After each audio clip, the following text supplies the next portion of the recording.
to go live, and just hang tight, everybody. I'm watching it on my end too to see it. Oh, on your phone? Cool. No, just on my computer. Oh, I see live. Okay. It works on my end.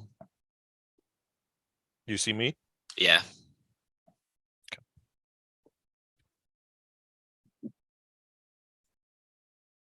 Hey everybody, John here from All Miniatures Great and Small, and today I have the awesome pleasure to be hosting a live stream with the folks from Battlefront Miniatures. I've got Chris and Wayne down there. I also have my partner in crime, Jake, joining us as well. Hello. You guys from the channel will know Jake, my nemesis, and also my son. All right, Wayne, Chris, thanks for joining me for this live stream, and thanks for inviting us to do a collaboration with you. No, thank you. No worries. Yeah, really happy to be here. So we're here to talk about something that I think is going to be very exciting for a lot of players, and that's the new Berlin Soviet book. So we're entering in that final chapter, and you guys provided me a review copy. I've been poring over it, and I'm really excited. But I thought I would maybe, before we even dive into Berlin, just maybe have you guys talk a little bit about yourselves and your history with Battlefront and what you've done and that kind of thing, just in case some of our viewers don't know. All right. I'm Wayne Turner. I worked for Battlefront for about 20 years now. I came initially, I was helping Phil with the first version of Flames of War, just doing a bit of writing and things. And then I moved up to Auckland and I started working in the office, first managing the factory, which I wasn't great at. Then I took over the website, and then I kind of managed the content of the website for, I don't know, a bunch of years. More than 5 years anyway, and then I ended up moving into the writing side of things, and that's what I've been doing since. I mostly do Flames of War writing and Team Yankee. Board games get left to other people. Fantastic. I'm Chris Townley. I'm the studio manager. I kind of administrate things on a day-to-day basis. The guys don't really need a lot of organization. They know what needs to be done and how to do it, so I leave them alone most of the time. I've been here coming up 15 years. I get to play around with a lot of things. I work closely with the plastics team, so Tim in the UK and even here in New Zealand. Obviously work closely with the writers and the graphic designers, so it's quite fun. I get to touch on all parts of the business, really. It's good. Oh, that's great. Well, and just a little bit about us. So I've been playing miniature wargaming for a long time, and I was introduced to Flames of War. Boy, I think Jake was. I think I was 12 or 13. 12 or 13. Yeah, it was a long time. And I remember, so one of our favorite movies is A Bridge Too Far. Yep. And Jake, that guy, he loved that movie. He still loves that movie. And so the theme of it just makes me smile every time. So he British was his jam. He liked that. And I always went for the Americans. And with our group here, which if you follow our channel at all, we have a lot of guys who play Flames of War with us. Everyone kind of had their theme, if you will. We actually here in Arizona used to host something called Shifting Sands, and it was a themed tournament. Mike Hott has attended our tournament, came down to attend, and I think he might have actually won, or at least if I remember right. That was our Bulge one, and we did very themed tournaments. And so my segue into getting to this, several of those themed tournaments were Eastern Front. Cool. And I'm going to admit that when I was first approached the Eastern Front, I'm an American player, and I'm like, who am I going to play? I don't want to play the Germans. I don't want to play the Soviets. So my first approach was, all right, well, if I'm going to have to play Soviets, I'm going to use Lend-Lease equipment. So for one of those shifting sands, I built like 20 M3 Lees and the 10 Stewards, that kind of list. Yep. And the other one was a list that can be built out of this book that we're going to be talking about soon, which involves Lend-Lease Shermans and Sherman 76s and all kinds of cool stuff. It wasn't until Bagration and the YouTube channel and the cool army boxes that came out with Bagration that I started collecting everything else Soviet. So now I kind of love it all. And Jake and I have played a lot of German-Soviet battles with a lot of different variations. And So many. T-34s to infantry to all the ISU 152, 122 lists, everything. It's fantastic. So as primarily the Soviet player on the channel that gets beat up a lot, I was very excited to see this book. So the Soviet Berlin book, would you guys mind talking a little bit about that and kind of your thought about it before we crack open the cover and take a look at some of the stuff inside? Yeah, I mean the last pairing of books we're doing is sort of covering the last fighting in Germany in 45. So I mean the Soviets covers the Soviet thrust into the kind of Western Poland and Prussia and then into Germany. And it's got all the things that we hadn't so far put in the Soviets. So it covers things. It's not just covering fighting in Berlin. It covers elsewhere where they're fighting in 45, and any units that we hadn't put in Bagration, we've taken the opportunity to try and put in this book as well. Yeah. Well, that's great. Yeah, it's a great companion to Bagration. Absolutely. And it does cover a lot more than just Berlin. I was reading the history that was included, which is pretty nice. So Wayne, Chris, let me ask you, do you guys, I'm assuming you guys collect Soviet armies. Do you have... Yeah, I've got all sorts of bits and pieces. Yeah. Back when we did the version 3 book called Berlin, I started putting together a kind of red bannery style assault the Reichstag infantry army. I think I got about 2 companies painted. It wasn't enough to build a whole full army. It was like about half an army. So I'm hoping to get back to that and finish that off with this book here. Yeah, I've got a massive Soviet infantry army, which I actually didn't paint.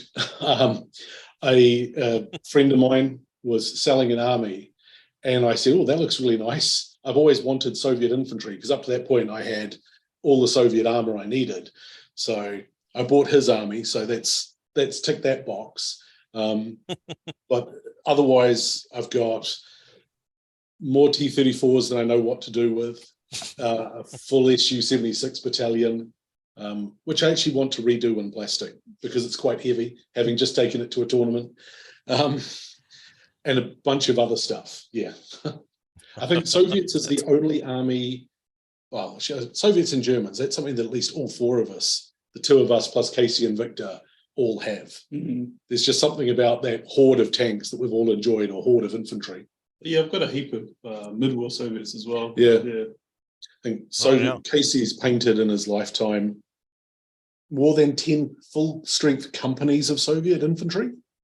Yeah, he's painted at least 3 armies of like infantry battalions. So he sold the first one because I sold it for him on eBay. Yeah, he's insane. He just loves Soviets. And he started another one. They did another one which was a combined. He did it as a naval theme, but what he did is he used a mix of the old naval figures and the normal infantry, and then did some head swaps to make them a bit more mixed up. And he had that one. And then recently he's been painting another one. Yeah, there's no lack of love in the team for the Soviet forces. Well, that's fantastic. That's fantastic. All right, guys. Well, if you want, so I'd like to bring up the table of contents for the new Berlin Soviet book and maybe talk about some of the. I've got people in chat that are already asking, are there good infantry lists? I think people are going to be happy, but so I'm going to switch over here. Just give me a moment. Bring up the right screen. Okay. Technology is never your friend when you need it to be, is it? There it is. No. Okay, so we should be able to see that. Wayne, Chris, can you see that content? Yes. Yep. Okay. All right, so this is the contents for the new Soviet book, Forces in the Eastern Front, 1945. And I thought we'd I just talk about some of the talk about what formations we have, and then maybe go into a little bit more detail. But if anything tickles your fancy, Wayne, Chris, let me know when I'm talking about these.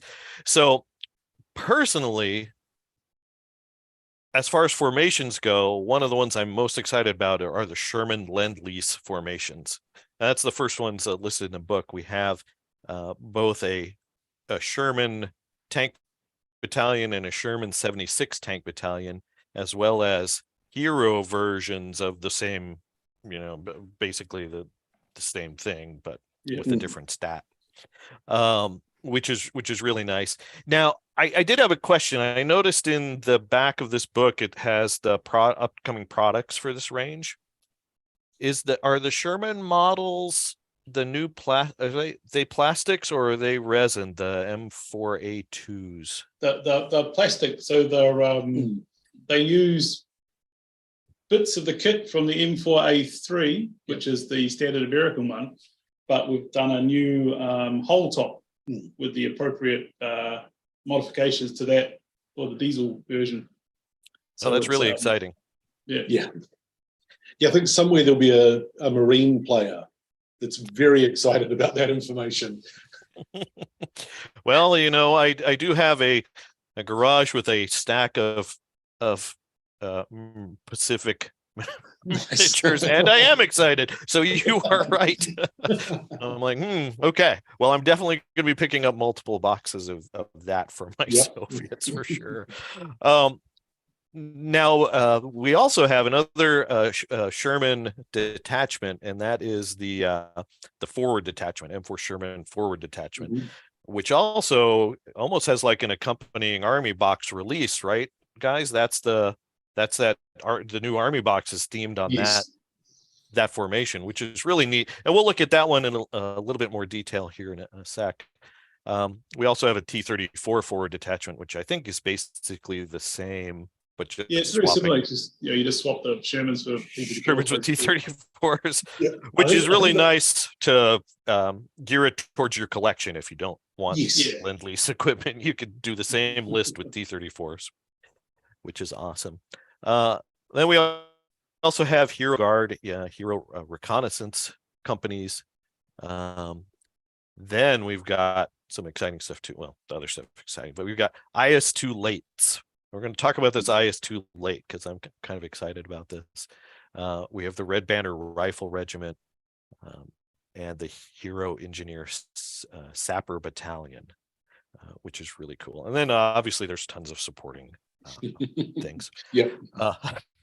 But all right, so let me go to the next page. So here's the Soviet force diagram for those who are interested. That it's a 2-page diagram. So you have the hero and non-hero versions of the M4. And then I think on the second page we have let's zoom in, the rest of those formations, which is really cool. Jake really hates my IL-2 Sturmovix. They're just the worst. They almost always drop a bomb through the hatch of his Tiger tank. It's always like 1, 2 or something. It's glorious.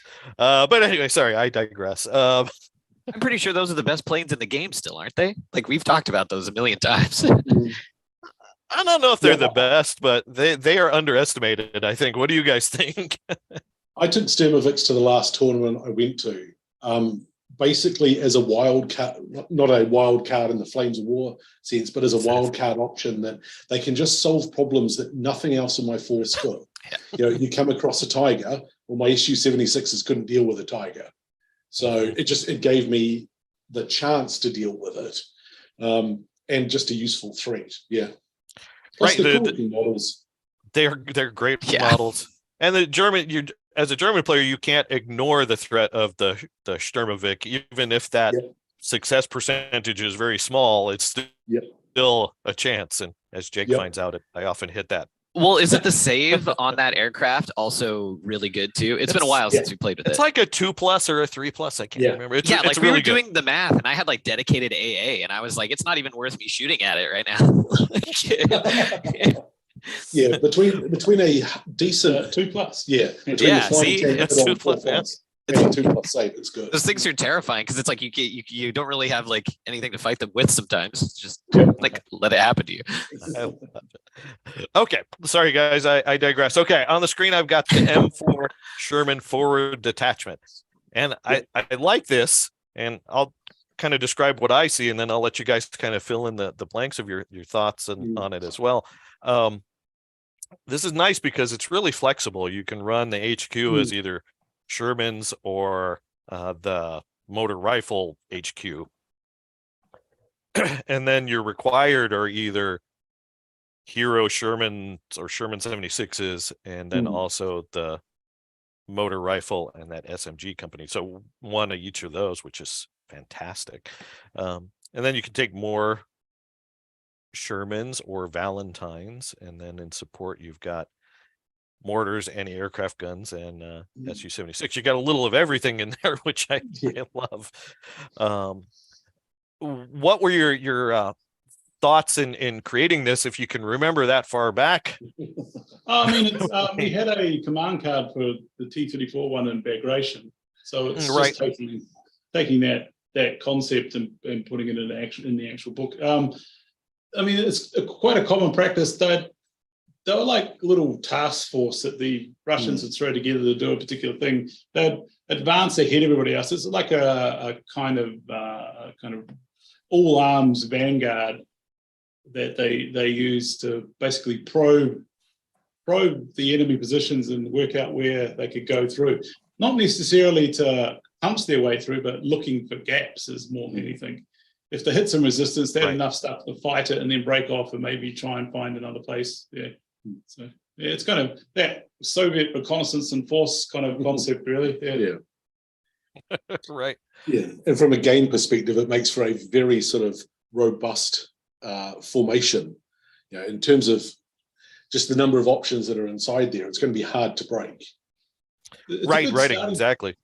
It's a good starting point for a beginner as well, because it gives you a bit of everything, and you can try things out, and then later on you might want to go, well, I'm going to do full Shermans now, or I'm going to make a motor rifle company or something, a battalion.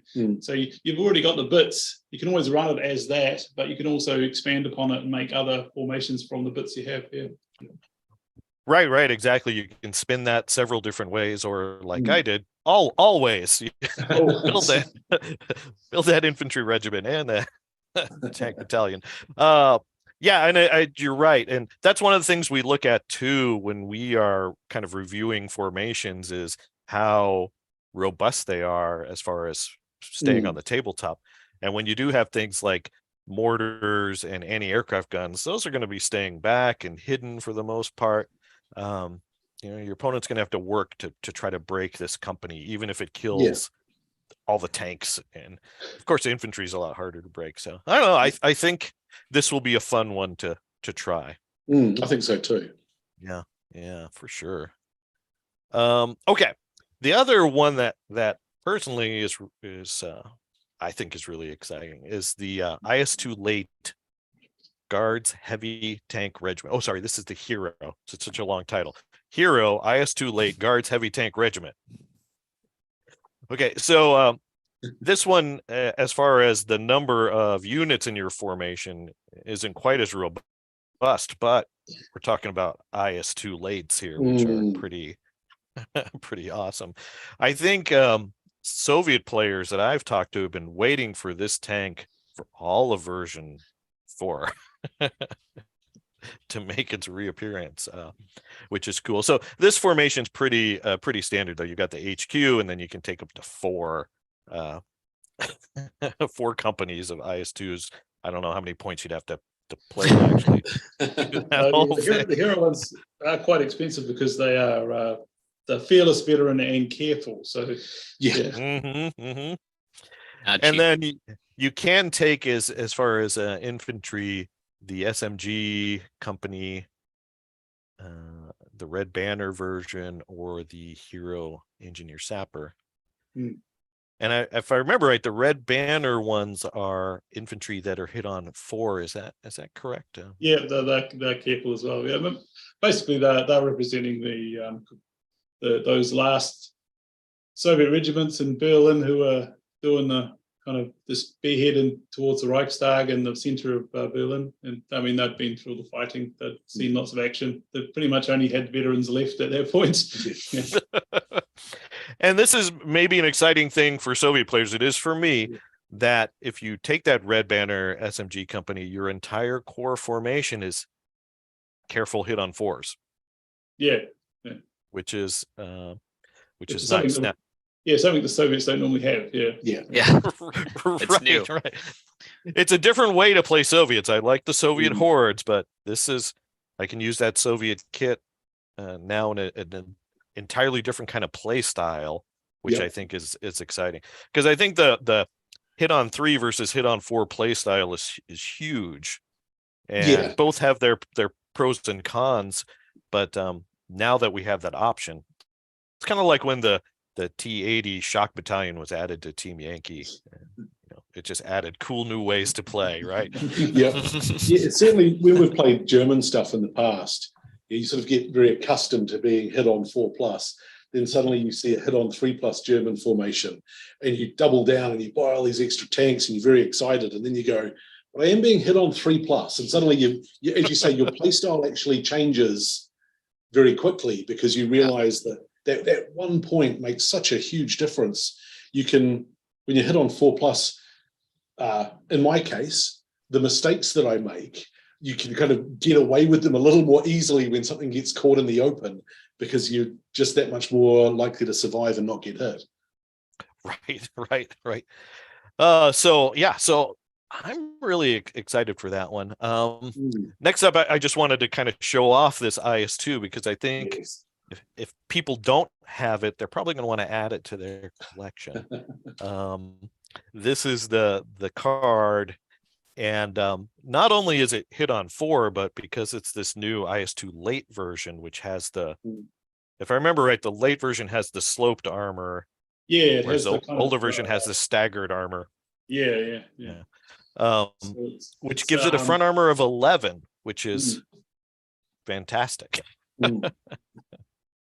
You still have to worry about long 88s and stuff like that, but 76 mil guns and so on are pretty much irrelevant. Irrelevant. And even the AT-14, the 75 on the Panther and so on, the 88. Yeah, you got a good range. You have a fantastic chance to bounce that. We had a battle report not too long ago, and it was hard to get. I don't think I killed an IS-2, actually, now I think about it. No. Yeah. No, that was the starter box, so no spoilers yet, Jake. It's true.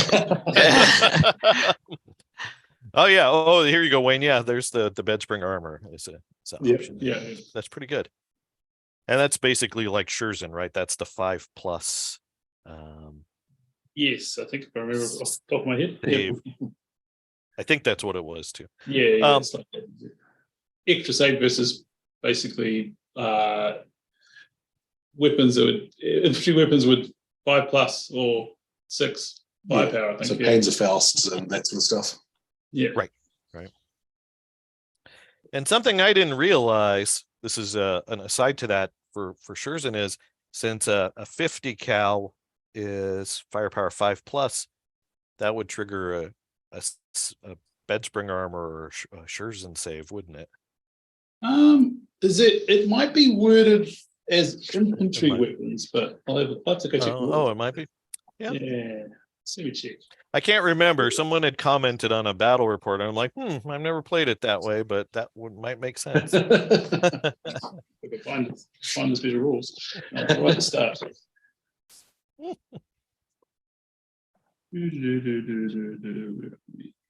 But I do like, especially if you had bed spring armor, this thing is like the ultimate assault tank. Oh yeah, I mean, I think we were talking. No, it's just any weapon that is firepower 5+ or 6.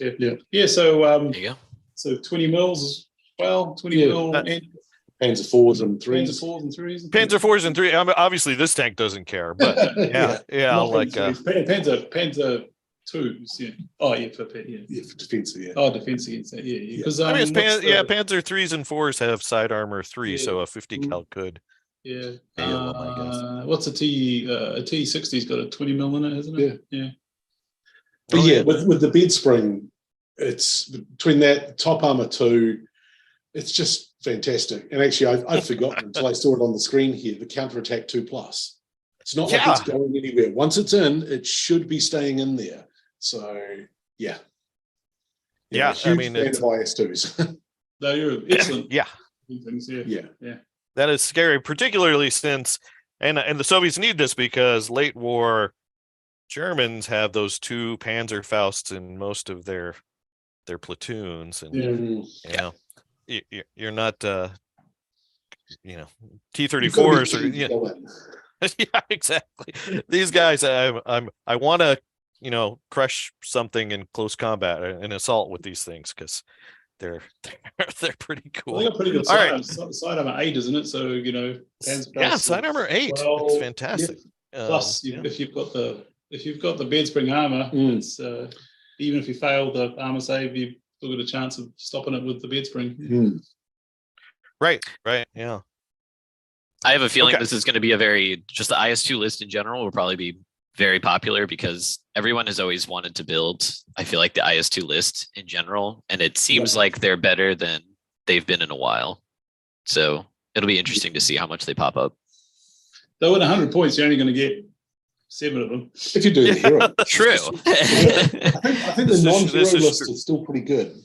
Front armor 11 with the non-hero list. Yeah, the non-hero list is not as hit on 3s, I think. Yeah. They're hit on 3s, and they are, I think, like 50% cheaper. I think yeah. They're 8 points versus 12 from memory. Yeah. That's right. I was looking at that earlier. 8-ish. 41 for 5. Yeah. So I think you can. I think 10 isn't a bad number to fit on the table. That still leaves you room for some extra stuff. And front armor 11 driving towards the objective still quite scary. That's still not bad because they're still veterans for skill, and their counterattack is 3+, and their last stand is 3+. Yeah. So once again, you're going to get your mileage out of them. Yeah, absolutely. Yeah, and I think too, there's always, like, especially new players, I've noticed, gravitate towards the biggest and coolest looking tanks. And I think an argument can be made that the IS-2 is one of the coolest looking Soviet tanks in the game. I think the T-34-85 looks awesome as well, but I think there's just something about the IS-2 that just checks all those boxes. And I could see a lot of new players maybe being gravitated towards this tank, and so I'm excited for that. Okay, let's move on. So the other thing, and I know we had some chat people asking about this. This is one of the infantry formations. This is a red banner rifle regiment. So if I understand right, Wayne, this would represent those veterans that are in the Berlin campaign. You could use it to represent any particular long fighting veteran, but in particular, we're aiming at the regiments from the 150th, the 171st, and 207th Rifle Divisions. So they're the ones that were fighting in the center of Berlin for the Reichstag and the Opera House and all that area. Yeah. The kind of guys that were there at the end, basically. Yeah. And these are also, careful, hit on 4 infantry, which is again very exciting. Hit on 4 infantry plays different, but these are still pretty big sized companies in this case. Yeah, like full strength to 10 DPMG and M1891 rifle teams with a commissar. So you get 11 teams total with the commissar. Commissar's handy because he keeps your motivation at 3 while he's there. 3+. Oh yeah. Yeah, I love the commissar. That's the first guy I always aim for. That's true. Yeah. Love the commissar. So Yeah, this once- is an once you interesting get list. assassinated, you drop back down to 4+. So yeah. You do, right? And then you roll a 4, then the next time Yes. you need it. So this one has compulsory either rifle companies or storm groups, which is interesting. It lets you kind of mix or match, which I like. Yeah, you could have a real mix. You could have a rifle company, a storm group, and an SMG company if you wanted to. You have one of Right. each. Yeah. I do. I am fond of the SMG company. I do tend to take them. And like most rifle or sort of like most infantry formations, you have a lot of potential support, which is Oh yeah, there's plenty of nice. mortars and guns, and you got scouts. There's a few specialist things that these guys have, like the assault tank company, which is a mixed tank unit of ISUs and T-34s. Yeah, that's like an ISU 152 plus you can take a couple of T-34. Almost reminds me of the mid-war Africa Corps Tiger with the Panzer escort tank, or whatever they were kind of acting as infantry escorts, really. They were just tacked on to the storm groups to give them a bit of extra firepower in case they needed it. Yeah. I like that mix though, because if it, they shoot an AT-12 or AT-14, you can maybe try to bounce it on the ISU 152. Or, you can use some of the mistaken target shenanigans. Yep. Which I love. But anyway, so I think this is going to be a popular one too for those guys who are looking for the cautious version. And then obviously there are the standard kind of Soviet stats, which are the hit on 3. The storm group is a bit smaller than the others, but it gives you some different options as far as different types of teams inside the storm group. So what's in the storm group again? Is that the one that has flamethrowers? Is it one of the options? You can get flamethrowers. You can get HMGs. You can give all the SMG teams Panzerfaust. It's also it comes with a mortar. Also anti-tank rifles. So yeah. Yeah, it's got something for every job. Right. That's awesome. And everyone loves a single mortar, All right. Well, as a fan of the American Armored Rifle Platoon, yes. Yep. love the mortar. That single mortar has caused Jake a lot of. That mortar, I swear, I hate those platoons so much. Oh, they're great. Yeah, so that's exciting. So yeah, I like that you can have that. You can throw quite a lot out here. And then maybe here's a good place to support a list like this with, 2 or 3 of the hero IS-2 lates. Yeah, absolutely. That might be cool. All right. So the other things I kind of wanted to show off in the book were just things that personally I think look awesome, and I know people have been asking about this thing. Literally in the chat. 203mm. Were people in the chat? Sorry. Yeah, that was one of our first questions. Yeah, it's a monster. I think if you hit someone around the head with a blister of that, it would hurt. Those guns are big. Well, having ridiculously huge Soviet equipment is just fun. I got to say, I love the wild card. I know it's mid-war, the KV-5. Oh yes, that's a head cracker too. Yep. But I digress. I just wanted to say how much I enjoyed that tank. I did not. But this kind of reminds me of that in the fact that it's just so ridiculously huge and it's got its own treads and it's just looks great. So there are 2 versions. We're looking at the artillery battery version, which you can get up to 4 of these. And there's one in the Red Banner Rifle Regiment as well. Yeah. But that's just 2. Right, and that one I think is just 2. And if I remember right, that one's a hit on 4, right? It's careful, yeah. And that one's more intended. You just push it up to the building where the Germans are hiding and cut loose with that auto firepower, which is You slowly make the building go away. You slowly make the building go away. So I'm definitely going to be adding some of these bad boys to my collection, because they look awesome. Now, I don't know if you guys know, we at All Miniatures Great and Small, we try to follow the rule of cool. We don't necessarily net list or do tournament lists or things like that. We like to play, for the most part, things that we like.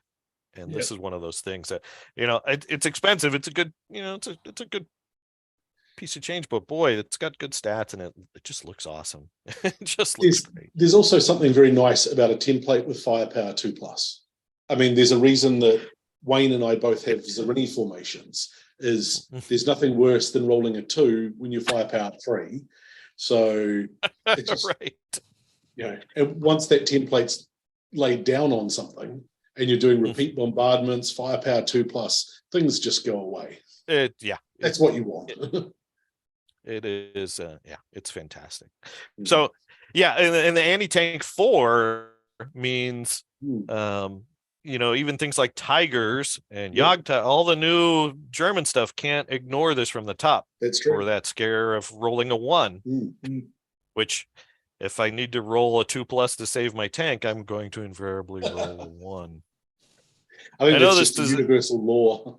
It is. I swear I make more 3+ than I do 2+ in the game, though. All right.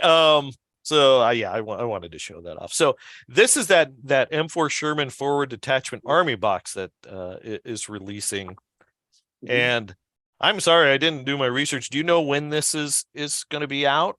It should be out the same week as the book, so it's about 4 weeks away, give or take. Yeah. And this, if our viewers remember that formation we were looking at, this has the HQ is the infantry, and then you've got your 2 compulsory Sherman and infantry, and then you've got all the wonderful support. You've got, what is it, SU-76s, the AA, the SU-100s. Are those SU-100s? Yeah, those are SU-100s. Yeah, I think if I recall correctly, the AA and the SU-76 are part of the formation. Yep. But the T-70s and SU-100s and Katyushas are all support, I think. Yeah. Gotcha. So I think sorry, go ahead. It's very much like what Wayne was actually saying. If you start with this, then you can very easily, if these are the first Soviets you own, very easy to then decide, actually, I'd like to double down on the infantry or the tanks. Buy another box of tanks or buy a box of infantry, and you've sort of really doubled your options and expanded your force quite easily. Well, and here's the thing I did with Bagration that I may do here is 2 of these boxes. Not only is it a fantastic deal, but then you have the core of an infantry regiment, and then you'd have 4 Katyushas, which would be nice. You start to max out your platoons nicely. Yeah, you do. Now maybe the half tracks would be overkill, but and I think that SU-100 kit can be built as the SU-85. SU-85s. Yep. So that gives you a cheaper points cost option if you want it. Yeah. And I know Jake hates when I run those T-70s. You can never have too many T-70s. It's so good. Like at 1 point per tank, they are the perfect harassing unit. Yeah, they can harass an infantry unit from moving and stuff. It's quite good. Yep. But anyway, I really like this box, so I thought we'd show it off here. And then this thing, this is the new starter set. That kind of is going along with this release, which is Clash of Steel. This is just the first half of the page. That's got Germans and Soviets in it, and it's got some cool stuff, and it's got some newer kits in it as well, right? It's got so it's got the new Jagdtiger. The Jagdtiger, which will make everybody happy, I'm sure. Well, unless you're playing the Soviets in the box. When we initially looked at this box and we're like, oh, what force is better right off the bat, and we see all the Jagdtiger especially, we're like, I'll play the Germans. Like that sounds good for me. Like, Yeah, there was actually more play testing specifically about the contents of this starter box than any other starter box I can remember. really? Get downstairs. So Wayne, Victor, Casey, myself, Pete, just sort of looking at it and discussing it. Pete was the driving force behind putting the Yag Tiger in it. It's just his view was a bit like what you're saying, rule of cool. I mean, it's just such a cool model to assemble. Yeah, it's fantastic on the table. Yeah. And since this box, so when we first looked at it, we were like, "Ooh, the Soviets it's going to be an uphill battle for the Soviets." But looking at the box, I realized that the unit cards are for the better version of the IS-2. So you have those hit on 4 IS-2s in the starter box. Like the hero ones, yeah. With the and the late which goes which helps a lot in the matchup. Yep. But plus, between the BA-64s to help give you a spearhead, help get your forces across the table. Panthers don't like T-34-85s skirmishing around the flanks.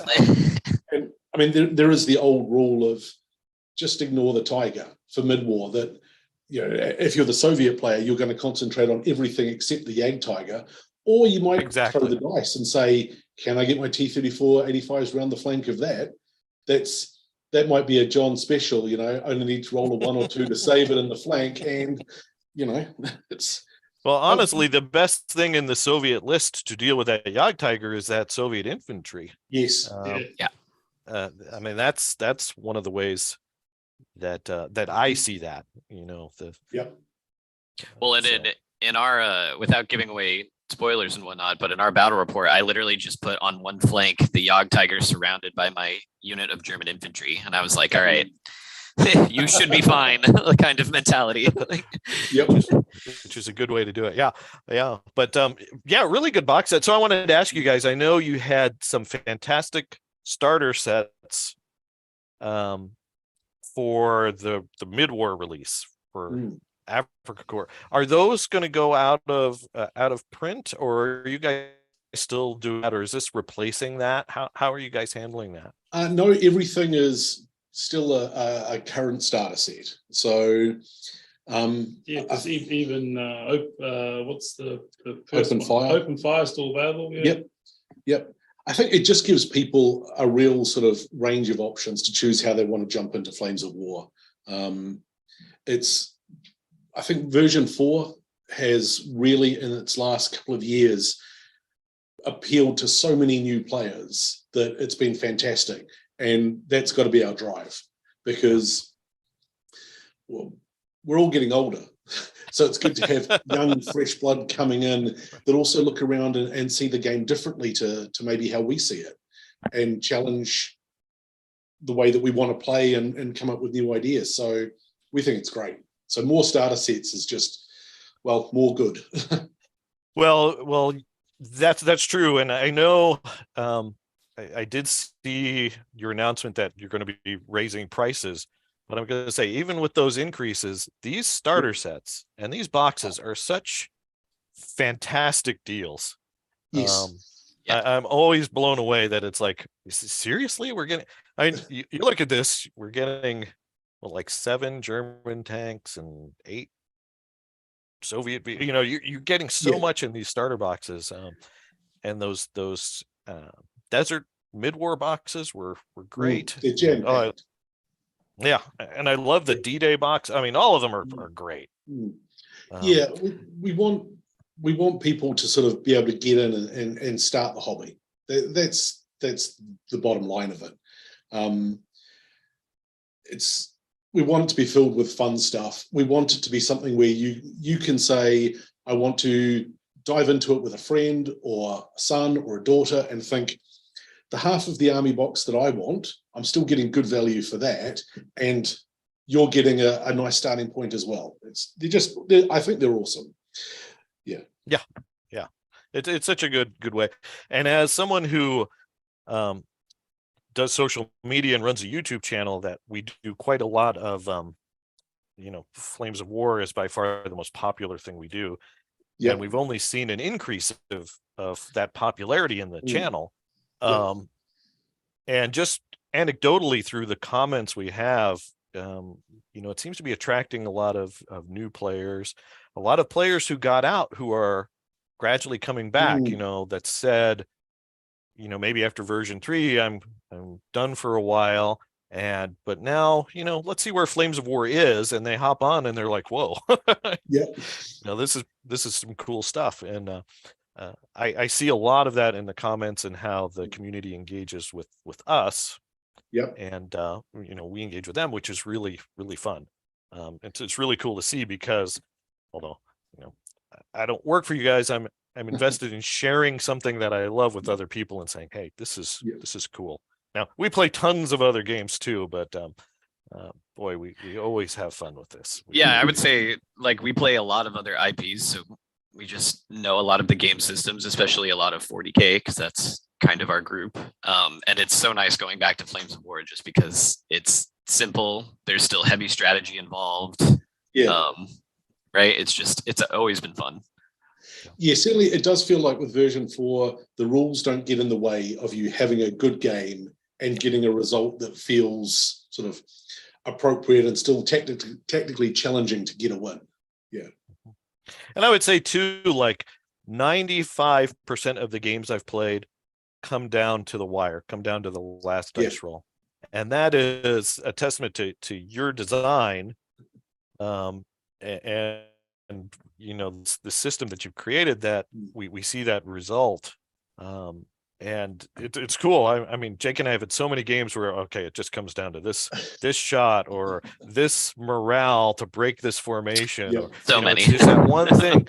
And that's fine. And you can't say that about all these other IPs. There's a lot of IPs where balance is out the window currently. And so, as a player, I appreciate that. Yeah, a nail-biting finish is normally the best. Yeah, it is, and I see that a lot, and not just in Flames of War, but Team Yankee as well.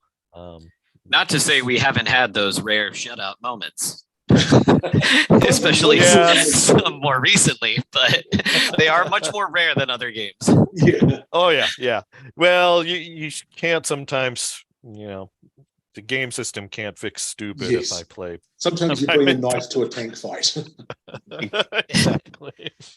But sometimes you're forced just not cut out to face a particular thing, and you run into that. Yeah, exactly. And Dad says we don't do competitive a whole lot, and then it tends to happen more when we are trying to be really competitive, where one side is just like, oh, rock, rake beats paper kind of thing. Or well, one of the things that we do, and I see, is when we set up a game, we talk with each other beforehand, right? And what type of terrain are we going to have? Is it appropriate to the kind of lists we're going to build? Are these missions appropriate? Whereas that pure tournament environment, or someone just comes with a aha, I gotcha, and you're like, oh no.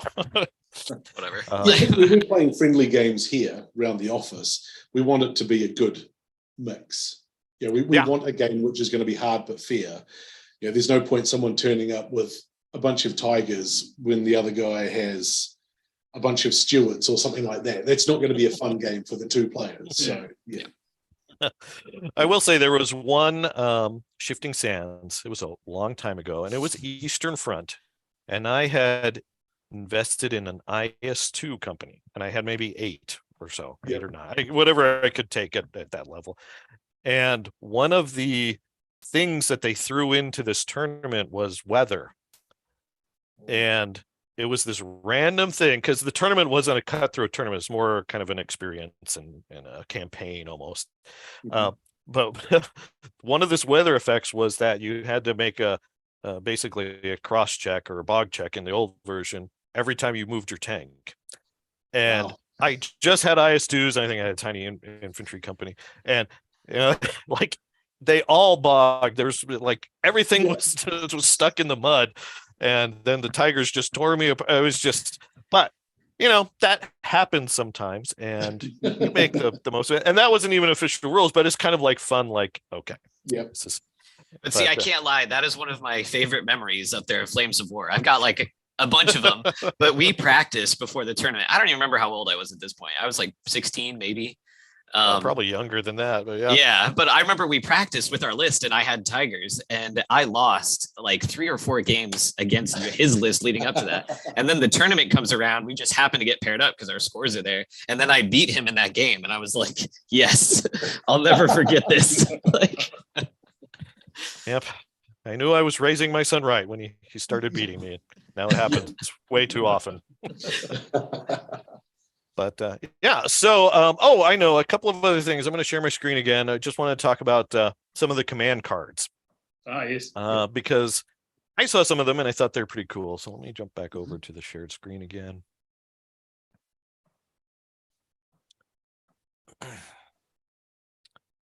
Okay. There we go. Jake, let me know when you see that. Did that come up for you?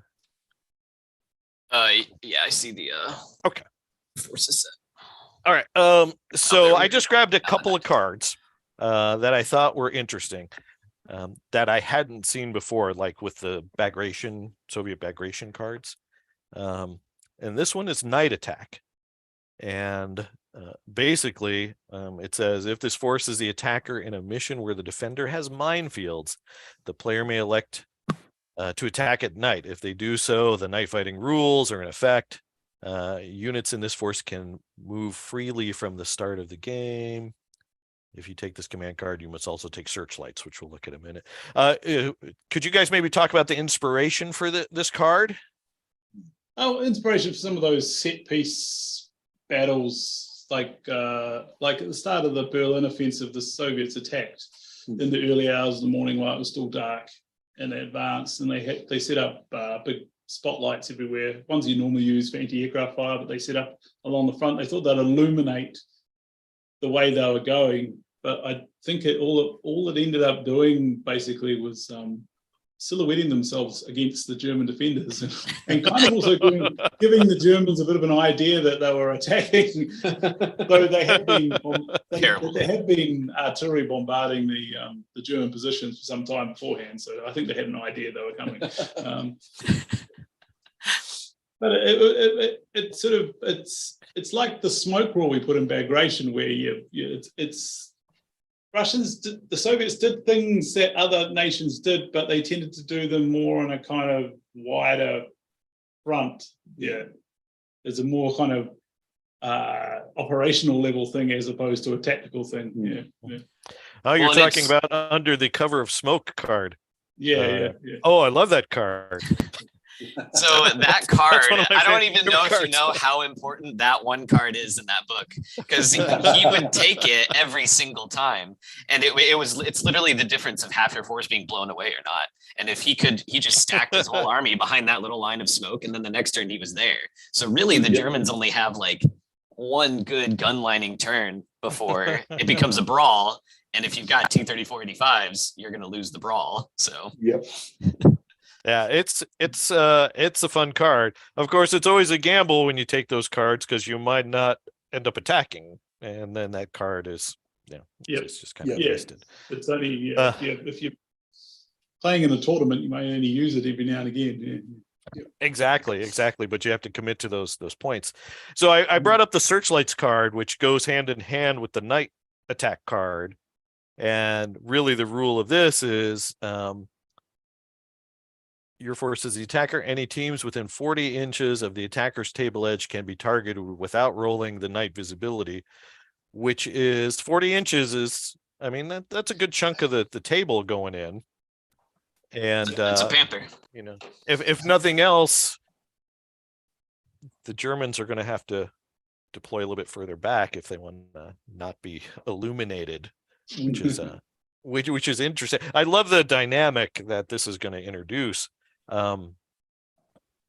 And speaking of night fighting, though, this might be a good segue into maybe the companion if of Berlin Soviet. If we could maybe talk a little bit about that without any spoilers, the Berlin German book, and what we might expect. I've got so many people have asked me, even over a group, or if we're going to see the infrared Panthers, and I'm like, well, I know they have the models, but I don't and I don't know if you want to talk about it or spoil anything about that, but I think we can safely say that veteran players that go back to the 3rd edition days, I think should be happy. I think that we sort of have there's a philosophy in the company that the last thing we want to do is try and make people unhappy, obviously. And so if you've got a whole pile of infrared Panthers that you've painted with Yoo-hoos, then we don't want that to go away. That's cool stuff. I've got some of those things painted at home myself. So, well, the Yoo-hoos. So yeah, I think we can safely say players will be happy. Yeah. Good to hear. And the reason I ask it seems like things like that go hand in hand with cards like the night fighting book that we've seen. That I love how the releases complement each other, which I mean it's a no-brainer. But for example, we've just finished the Bulge books, right? It really wasn't complete until we got the British one. Yeah. And while we were waiting for the British one with bated breath, especially Jake, yeah, the Bulge didn't feel quite complete until we got that last book. Yeah. And Soviet players are going to have a happy time because they're going to be fighting against German Bagration until we get the German Berlin book. Yeah, I think the Germans will be the German fine. Berlin book brings a very different sort of feel as well to previous books. So and I think also with the Germans, as well as Bagration, a lot of the Bulge and even some of the D-Day German stuff is still relevant for fighting on the Eastern Front as well. Yeah. So I mean, once the Berlin German book comes out, the Germans will have a feast of different things they can choose from. Yeah. And I know that there was a name drop in the Christmas video, but maybe we'll have people watch that. Maybe some stuff coming out about the German book. That's exciting. Yes. But there's no shortage of cool stuff for either book, to be honest. Yeah. Absolutely. Yeah, both books have formations in them that I've been saying for 5, 6, 7 years. I really want to paint blah. I still have 2 boxes of IS2s and 2 boxes of ISUs in my cupboard, in my garage, that have been sitting there since the original Berlin book from version 3. Well, actually from playtesting, when I fell in love with the ISU 122 formation. So they've been sitting in my garage waiting for me to do it, and maybe this will hopefully be the year. Well, I'm excited about this release, as you can probably tell, and I'm looking forward to getting some of the new kit and rebuilding. Seeing that I actually sold off those Sherman Lend-Lease armies after each tournament. I would build, and I'm like, I'm not playing Soviets anymore, and then I'd sell them off, and I regret it. I've sold off like 4 Soviet armies. But once we started up the channel with Bagration, I've kept everything now, so I'm not going to be selling my Soviets. But I get to rebuild my Sherman 76 Lend-Lease list. I have been interrogating Victor, who's got a massive American force, as to how he paints them. So, because he's got a very quick and efficient way of painting them. So I really do want to paint a hero Sherman force from this book. Well, I just think it's a relatively low model count. You could just smash it out quite quickly. Well, I loved how Victor painted his Americans too. I actually emailed him to get some tips on that method, and I started trying to do my Americans in that mode, which I really liked. It's very nice. But yeah. So, and not necessarily for Soviet Berlin, but for Soviet players, I have those Africa Corps, all the mid-war North Africa stuff. So I've got a ton of Lees, M3 Lees, that I put to the side to make them Soviet Lend-Lease because I've got plenty of American lease already. Yep. I'm like, I can definitely use these for my Soviets. So yes, there will be more stuff. That's good. Which is awesome. So yeah, well, I don't know. We're coming up on the hour here, so maybe wrap things up. But is there anything else you guys would like to add about the Soviet Berlin book, or what you guys have coming in the pipeline that you might want us or the viewers to know about? I'm not sure. Have you? I think you kind of touched on it. If people haven't seen Peter's Christmas video, there's a lot of spoilers and a lot of information in there about what's coming up over the next sort of 6 to 10 months. I think it is going to be a bumper year for Flames and for Team Yankee. I think there's just so many projects that we're all quite passionate about. I think we've already been doing a bit of painting and preparation for future projects, and it's just the list of models that I think the four of us especially have that we want to paint between the Big Four project and everything else. It is a little bit ridiculous. So yeah, we're excited. I will. I mean, no, sorry, go ahead.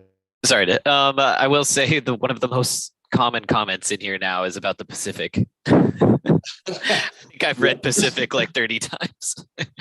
Well, I think he said no Pacific in 2023. That's Not right. in 23, no. Yeah. Okay, cool. Unfortunately, it is always about having to balance everything that needs to be done and that we want to do. And of course. The silly thing is we do want to do everything. It's just how much can you actually get done in a year? How much can you release? How much can you design? And how much can stores take? So yeah, not this year, unfortunately. Yeah. Well, that's a great theater. I know it's probably harder for Flames of War just because it's so infantry based as far as cool. But there's so much cool stuff. Like I said, I have a whole garage full of Pacific stuff that I've got an LVT amphibious tank formation that I would love to get back on the battlefield. So cool. Oh yeah, those are those are awesome. Yep. And I got to say too, so this week we have the Las Vegas Open. Do you guys know about that event? Yeah, I know it's at a scale that here in New Zealand we just can't really imagine, to be honest.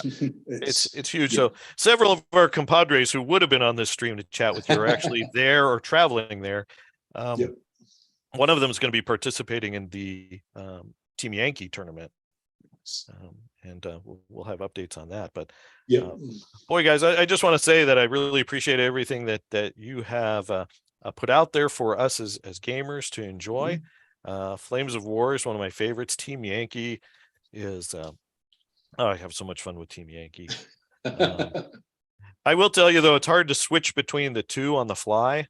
Like I play Flames of War and then I'm playing Team Yankee, and all of a sudden Soviets are flanking my tanks with a 14-inch move. I'm like, it's like, oh, I forgot that they can do that with stabilizer and everything. And like, you got to retrain that mindset. But boy, it's good. All right. Well, thank you for having us. It's been great. And actually, we love actually having the opportunity to come and kind of talk about our stuff and answer a few questions. So it's awesome. Thank you. Yeah, well, no problem. Thanks, guys. Jake, do you have any final questions? I don't think so in particular. I think it's an interesting book. The starter set was definitely fun. Yeah, like I said, we initially looked at it and we're very skeptical. Like, oh, I think the Germans might crush, but we had a great game. So yeah. I mean, it's deceptive when you look at those, but I think it provided a pretty well balance. I think your play testers were on the mark there. So the best part about setting up for that game is like we all knew where my Yog Tiger was going to go, so I put the Yog Tiger down, and then the immediate next play he did was the IS-2s went on the opposite side of the board. Away from me. Yeah. Yes. Literally the max front armor 11 means the front armor 11 means nothing. It's nothing. The Panthers and the Panzer 470s are bad enough. Yes. Yeah. All right, gentlemen. Well, I'm going to go ahead and end the stream. Thank you for participating. I want to thank everyone that's viewing now in live and all the questions. Sorry I couldn't get to them right now, but also post down in comments if you haven't. Please do consider giving the channel a like and subscribe. Battlefront has their own YouTube channel, so you should check them out as well. If you don't follow them, they do some cool stuff over there and advertising for upcoming sets, which is always cool. Thank you so much, Wayne, Chris. Really had a good time chatting with you guys. Thank you, guys. Thanks for having us.